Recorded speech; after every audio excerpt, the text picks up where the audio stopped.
Señor presidente del Senado, amigo Patricio Walker, estimado expresidente de la República, don Ricardo Lagos, querida señora Leonor y a toda la familia tan amplia que les acompaña el día de hoy, estimados ministros, autoridades, amigas y amigos.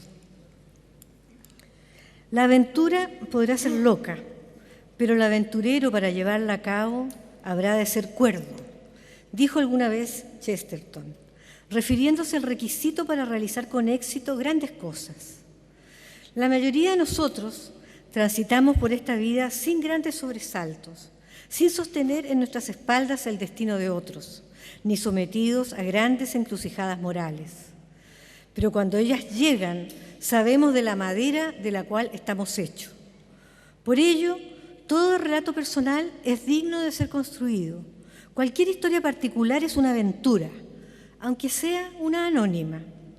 También hay otras que están destinadas a lo público, historias personales que por su relevancia son de conocimiento común. En efecto, existen algunos a los cuales les toca protagonizar los tiempos que viven y cuyas decisiones tienen huella en millares de personas. En consecuencia, la manera en que se conduzcan tiene una particular importancia. El libro que nos convoca es una oportunidad para hablar sobre la vida de un político y de un hombre excepcional, que afrontó con singular fortaleza y acierto cada una de las encrucijadas. Así es, a Patricio Aylwin le tocó, por nombrar solo alguna de sus principales hazañas, participar en los inicios y consolidación de un partido, la Democracia Cristiana, que vendría a romper los esquemas de la política chilena.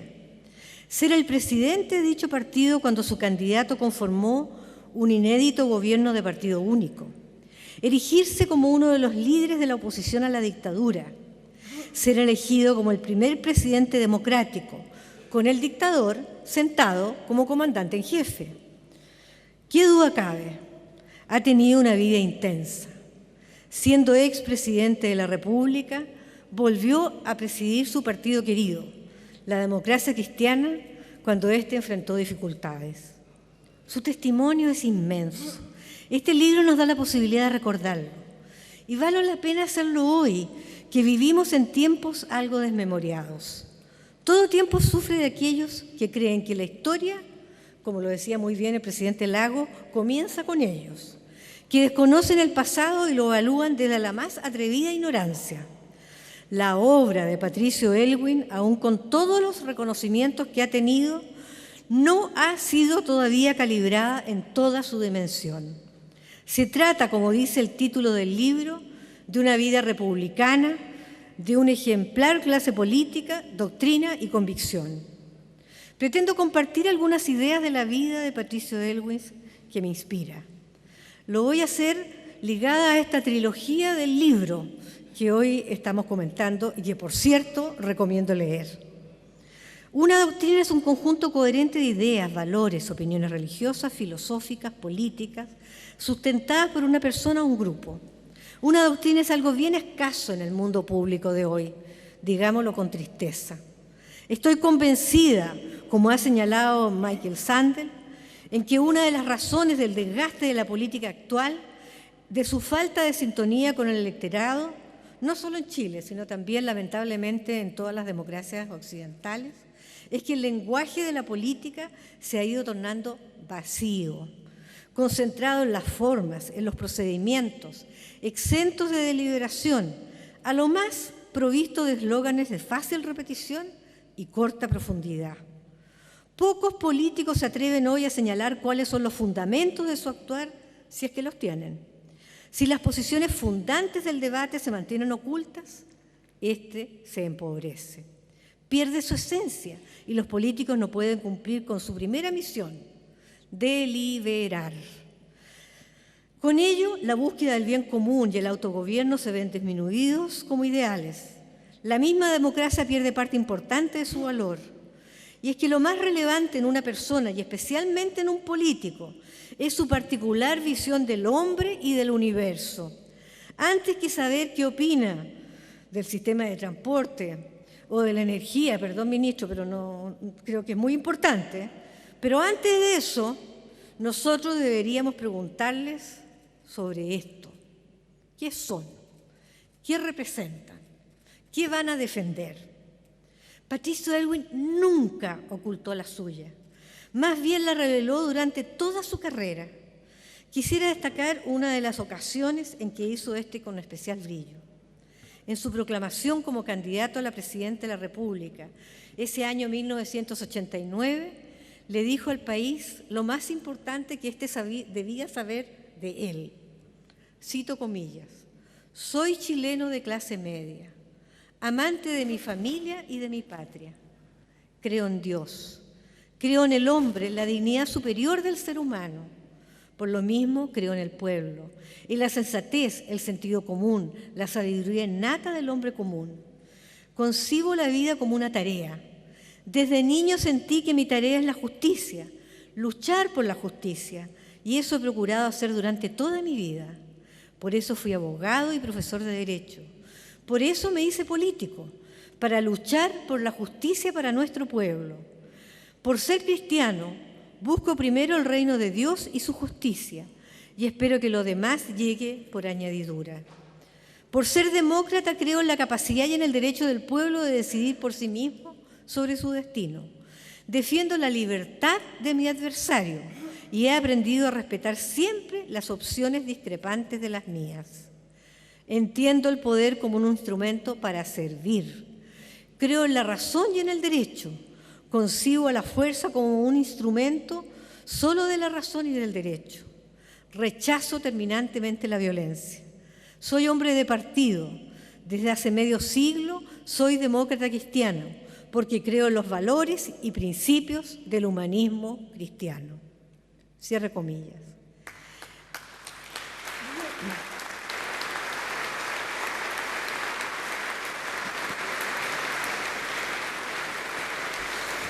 En esta declaración de principios vemos a un hombre, a un político que puede ser respetado. Sabemos quién es, sabemos por qué última razón hace las cosas. Quiero partir por reivindicar esto, tan importante, para deliberar, para cumplir con el ideal del autogobierno, para confrontar posiciones, para guiar, para conducir, para liderar, para profundizar la democracia, para reencantar a los ciudadanos con la política, para lograr acuerdos, para negociar, para conformar coaliciones estables. Lo primero que tenemos que hacer es decir en qué creemos. ¿Por qué estamos aquí? ¿Qué nos mueve? Con voz fuerte y clara. Lo primero que quiero decir y reivindicar de Patricio Aylwin es esa enseñanza tan importante, jugarse por sus convicciones. Vamos a lo segundo, la vocación política de Patricio Aylwin. Dicho en pocas palabras, la política es por un lado el arte, doctrina o opinión referente al gobierno de los estados, y por otro, la actividad de quienes rigen a aspirar los asuntos públicos. Patricio Aylwin tuvo como profesión promover la opinión de su partido respecto a cómo debía gobernarse Chile. Y la política de Patricio Aylwin tuvo la virtud, a lo largo de su vida, de fundarse en un análisis de la realidad que acepta sus complejidades sin maniqueísmos, que se hace cargo de sus contradicciones, que no admite certezas fáciles, que trata de vislumbrar en cada momento lo correcto a la luz de sus principios. Cualquiera que revise este documentado libro se dará cuenta que Patricio Aylwin no es una especie de caricatura del consenso a cualquier costo, como lo han querido presentar a veces sus adversarios. El actuar político de Patricio Aylwin ha sido duro o conciliador dependiendo de lo que ameritaba en el momento. Veamos algunos ejemplos de su historia. Muy bien se dice en el libro que en 1959, como un joven presidente de la democracia cristiana, referente al gobierno de Jorge Alessandri, manifiesta un espíritu sosegado al decir que el papel de la oposición es oponerse a todo y encontrarlo todo malo, y que ello no es correcto, que no es necesario desear el fracaso. No, lo que el gobierno debe hacer es lo mejor que pueda, y si actúa en nuestra línea tendrá nuestro apoyo, pero el gobierno es el gobierno y nosotros quedamos en nuestra posición. Varios años después, durante el gobierno del presidente Frei Montalva, Patricio Aylwin, desde la presidencia de la Democracia Cristiana, fue, en sus propias palabras, el lugarteniente del jefe de Estado.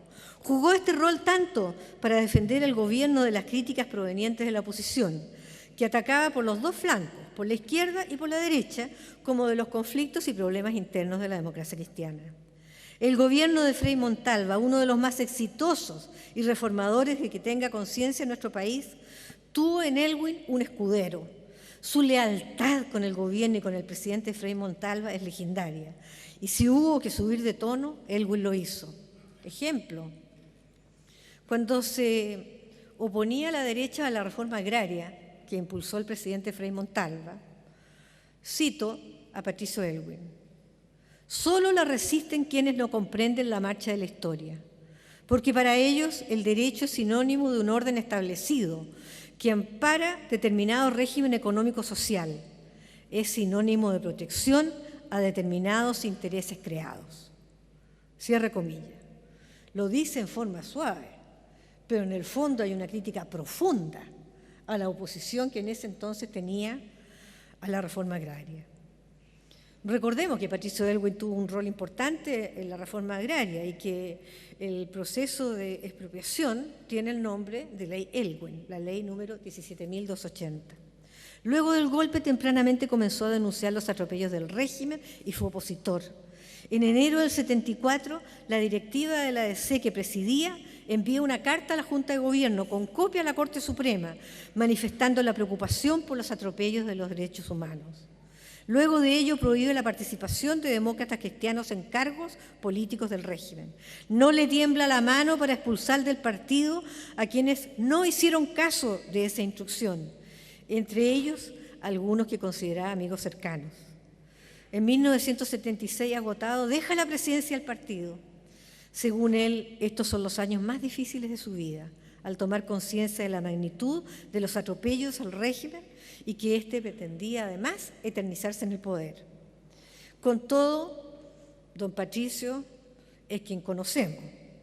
Luego del evento de Chacarillas, recordarán los que vivieron aquella época, y conocido que el régimen comenzaría a redactar una constitución para intentar legitimarse, crea, como recordaba el expresidente Lagos, el Grupo de los 24, un colectivo académico, jurídico, político con miembros de todos los sectores contrarios a la dictadura, muchos de ellos, hasta hacía poco, en bandos opuestos. Esta sería una primera instancia de reencuentro, premonitoria de las que se crearon después para articular la oposición a la dictadura, de las cuales también Patricio Aylwin fue protagonista, tales como el Acuerdo Nacional para la Transición a la Democracia y luego la creación de la Concertación de Partidos por la Democracia. Como se puede ver, el actuar político de Patricio Aylwin estuvo en cada momento a la altura de la horquería. El tercer integrante de la trilogía que da nombre a este libro son las convicciones de Patricio Aylwin. Yo quisiera hoy rescatar 3 fuertes convicciones, podrían ser muchas más, pero quiero hacerlo respecto a su fuerte adhesión a la democracia, su opción preferencial por los pobres y su vocación de paz y reconciliación. Opción preferencial por los pobres. Esta es una convicción que modula su actor político. Ya en la primera convención por el año 1959 tenía claro esa orientación y podrán leerlo en el discurso que hizo en esa ocasión. 30 años después, esa convicción no ha perdido ni una pizca de su fuerza. En su discurso en el Estadio Nacional, recién asumido como presidente, Aylwin declaró las que serían las pautas de su gobierno. Comillas: habrá dificultades causadas por los obstáculos y amarras del pasado régimen que nos dejan el camino. Hay muchas necesidades largamente postergadas que deberán ser satisfechas. No podemos hacer todo al mismo tiempo. Debemos establecer prioridades. Lo justo es empezar por los más pobres. Cierro comillas. Esta opción no fue una mera declaración. El gobierno de Patricio Aylwin fue exitosísimo en su combate a la pobreza. Patricio Walker, en su prólogo, lo demuestra con cifras. Quise destacar esta convicción de Patricio Aylwin porque la opción preferencial por los pobres, por los débiles, por los marginados, es el aporte principal y distintivo que pueden hacer los políticos de inspiración cristiana a la sociedad. El fundamento del humanismo cristiano es el personalismo, una visión del hombre no como mero individuo, sino que como persona, como prójimo, como alguien que merece ser tratado de la misma manera que yo merezco serlo. Por eso, para los humanistas cristianos, nuestro principal desafío es aumentar la esfera de inclusión, expandiendo el radio de los incluidos hasta que no quede nadie fuera. La segunda convicción que quiero destacar es la convicción democrática de Patricio Aylwin. Su fe en el autogobierno, en la autodeterminación del pueblo, en el Estado de Derecho, en la libertad, en el reformismo profundo, en un marco de respeto a los derechos individuales. Esto lo llevó a convertirse en abogado, a ser redactor de importantes leyes cuando fue parlamentario, a denunciar lo que consideró eran transgresiones al derecho durante la Unidad Popular, a convertirse en un acérrimo detractor de la dictadura, a considerar que éste debía ser derrotado dentro del orden jurídico vigente. En fin, a proponer como uno de los objetivos principales de su gobierno la normalización democrática. La tercera convicción es la de la paz y reconciliación. Patricio Aylwin puede ser considerado el padre de la reconciliación chilena. Recibió el país fracturado en dos. Nos dividían entre amigos y enemigos. Y entregó uno donde la reconciliación comenzó a ser posible. Pero la reconciliación, al contrario de como algunos suponen, no significa esconder lo que nos separa debajo de la alfombra. No significa la impunidad con el objetivo de mantener las aguas quietas. Su convicción por la paz se manifestó de muchas formas, pero yo quiero recordar la que me parece más simbólica. El camino más fácil, recordemos, presidente de la República, con una dictadura de 17 años y con comandante en jefe del ejército, habiendo sido el dictador. Lo más fácil habría sido, a lo mejor, omitir comenzar a investigar los crímenes de la dictadura o haber propuesto esta misión bajo cualquier excusa, como la prudencia o la estabilidad. Probablemente, a lo mejor, más de alguna persona le recomendó ese camino. Pero para que existiera paz, el presidente Aylwin sabía que debía haber verdad sobre los crímenes, sabía que la primera palabra de su gobierno, el primer reconocimiento debía ser para las víctimas de la dictadura. Por eso su primer acto relevante, el 25 de abril de 1990, habiendo asumido recién el 11 de marzo, fue crear la Comisión de Verdad y Reconciliación, la Comisión Rettig. Ese gesto es manifestación de su convicción por la paz y la reconciliación. Todos recordamos cuando con lágrimas en los ojos entregó al país los resultados de la investigación de esa comisión. Y luego, con lágrimas en sus ojos, pidió perdón a nombre del Estado.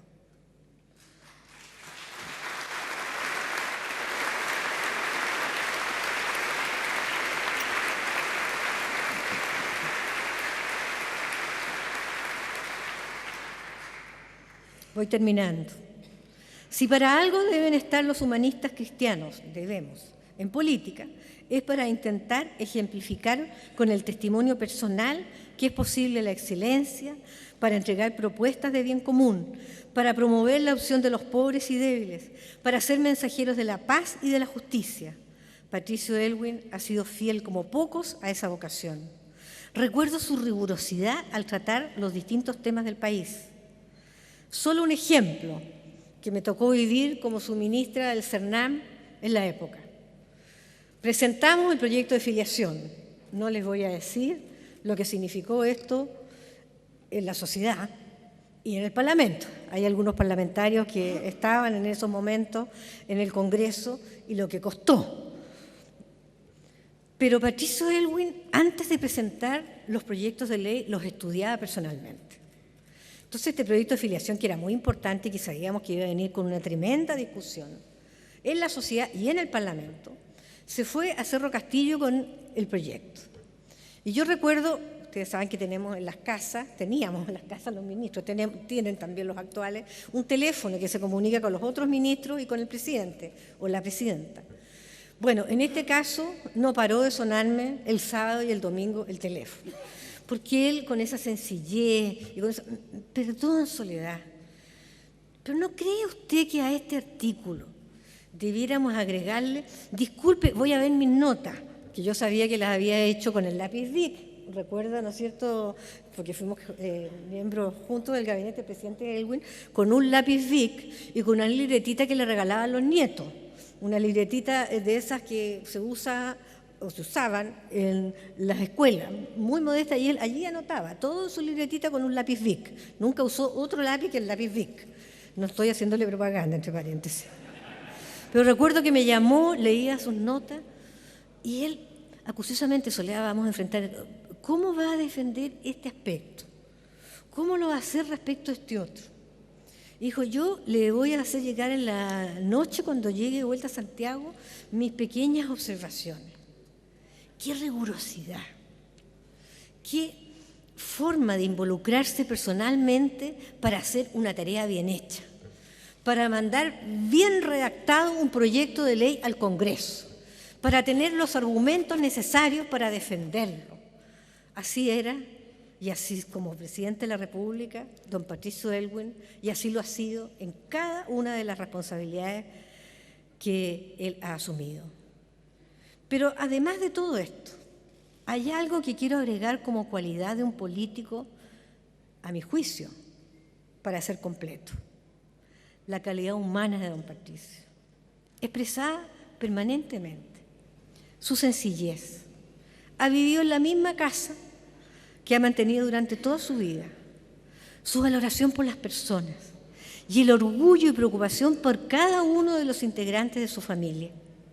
Su honestidad, el respeto hacia todos y todas, su capacidad de escuchar y dialogar, su coherencia entre la vida pública y privada, su modestia. Cada vez que he tenido el privilegio de reunirme con él, lo hace con tal interés que me hace sentir como si fuera la persona más importante que él tiene que escuchar. Y oye, escucha, me hace preguntas, y luego al final entrega un aporte siempre considerando lo que cada uno decía. Recuerdo sus consejos de gabinete. En los consejos de gabinete le importaba la opinión de cada uno de nosotros y anotaba con el mismo lápiz Bic las opiniones de cada uno de nosotros para concluir el consejo de gabinete señalando cuál iba a ser la decisión a tomar. Extraordinariamente respetuoso. Siempre envía los saludos a la familia. Cuando uno lo va a ver, le acompaña, por supuesto, hasta la puerta de la casa en la calle. A todas y a todos, porque eso así lo he visto. Siempre recuerda los nombres de la familia. Está presente don Patricio en los momentos especiales, nacimiento de los hijos, enfermedad u otros problemas. Recién en noviembre pasado, cuando falleció mi suegro, él llegó junto con Mariana y estuvo presente durante todas las misas. Cada vez que hay una persona que él estima, que está enfermo, que le ha fallecido algún familiar, siempre don Patricio Elwin allí está. Y eso es un reflejo de ese hombre tan cariñoso, tan afectuoso, que esa visión humanista cristiana que él tiene la expresa en los hechos. Hoy hace su contribución en el grupo que se llama Los Cardenales. A lo mejor alguno de ustedes no sabe lo que son los cardenales. Son las personas adultas mayores que se juntan a almorzar que en un ambiente maravilloso, en un ambiente en donde realmente se escuchan unos a otros. De repente las ideas se confrontan, pero uno escucha a uno de ellos decir, mire, don Carlos, yo estoy de acuerdo con lo que usted dice, pero a mí me parece que usted debe ayudar a aclararnos este otro punto, con un respeto por las diferencias, con una capacidad de entender lo que otro quiere decir, que por Dios que hace falta el día de hoy en nuestro ambiente político y que nos deja como una enseñanza. Él es uno más del grupo. Escucha a los invitados, hay que leer documentos para luego comentarlo, y la verdad es que es un privilegio. Yo he sido invitada en algunas ocasiones a participar de ese almuerzo y quiero decirle que salgo reconfortada con la política y con ese espíritu que anima a estos hombres y mujeres ya de edad que siguen queriendo su país y contribuyendo al mismo. Con mucho cariño y respeto, debo decir que es el político con quien he trabajado que más admiro. He intentado en mi vida pública, modestamente, seguir sus enseñanzas. Mis amigos, porque fue amigo, abogado del hoy fallecido Manuel Bustos, dirigente sindical, presidente de la CUT durante el gobierno de don Patricio, y también mi camarada que nos dejó, María Rosa, recuerdo que siempre me contaban que una vez al mes la CUT desayunaba en la casa del presidente y que él los atendía, porque así era don Patricio, atendía personalmente a sus invitados, y que todos recuerdan con un cariño inmenso que tuvieron la oportunidad de conocer Cerro Castillo, porque don Patricio les hizo un té a los dirigentes con sus familias y pudieron compartir. Seguramente la señora Leonor estaba también en ese té, porque acompañado siempre la vida de don Patricio Aylwin, para mostrar el cariño y el respeto con todas y con todos. Patricio Aylwin no le pertenece ni a los humanistas cristianos ni solo a la Concertación. Su legado le pertenece a todos los chilenos y chilenas. Todos podemos sentirnos orgullosos de él. Y después que lean el libro van a volver a respirar por sobre el mal ambiente que actualmente existe. En efecto, la vida de Patricio Aylwin es la de alguien que se hizo tempranamente la pregunta que Kennedy hizo célebre. Su vida ha sido la aventura de responder constantemente a la pregunta de en qué podía servir al país. Y vaya, presidente Patricio Aylwin y querida familia, para que se lo transmitan, por Dios, que ha contribuido al bien del país y qué tarea mejor cumplida. Muchas gracias.